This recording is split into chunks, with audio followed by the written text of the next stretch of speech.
For more videos, please like and subscribe our YouTube channel Gulshan Academy. رب کریم نے فرمایا وما آتاکم الرسول فخذوہ، جو کچھ میرے رسول صلی اللہ علیہ وسلم تمہیں دیں لے لو، جو کچھ رسول دیں لے لو۔ پتہ چلا رسول کو دینے کی طاقت ہے۔ اگر رسول کچھ نہ دے سکتا تو اللہ تعالیٰ قرآن میں یہ نہ فرماتا کہ جو کچھ رسول دیں لے لو۔ ہمیں لینے کا حکم ہے، رسول میں دینے کی طاقت ہے۔ کیا دیتے ہیں؟ صحیح عقیدہ بھی دیتے ہیں، صحیح عمل بھی دیتے ہیں، روحانی رزق بھی دیتے ہیں، جسمانی رزق بھی دیتے ہیں۔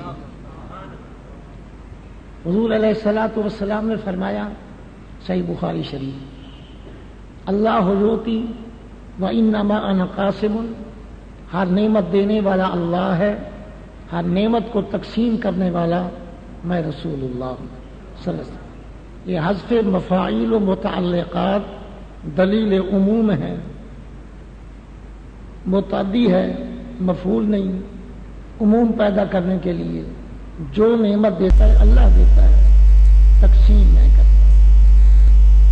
صحیح بخاری کی اور حدیث، حضور نبی کریم سب پڑھیے صلی اللہ تعالی علیہ وآلہ وسلم نے فرمایا، انما انا قاسم و خازن، میں اللہ کے نعمتیں کا تقسیم والا بھی ہوں اور رب کی نعمتوں کا میں خزانچی بھی ہوں۔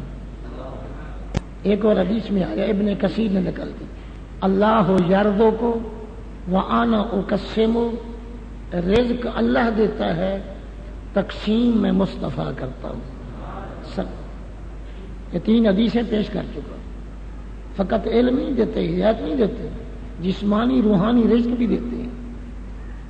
قرآن کریم میں رب کریم نے فرمایا، اغناہم اللہ و رسولہ، ان لوگوں کو اللہ نے غنی کیا اور اللہ کے رسول نے غنی کیا۔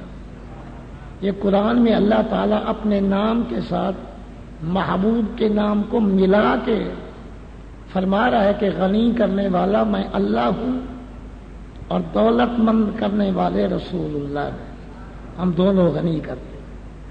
جب یہ بھی فرمایا جو کچھ تمہیں دیا پتہ ہے کس نے دیا؟ مولا بتا قرآن میں کس نے دیا؟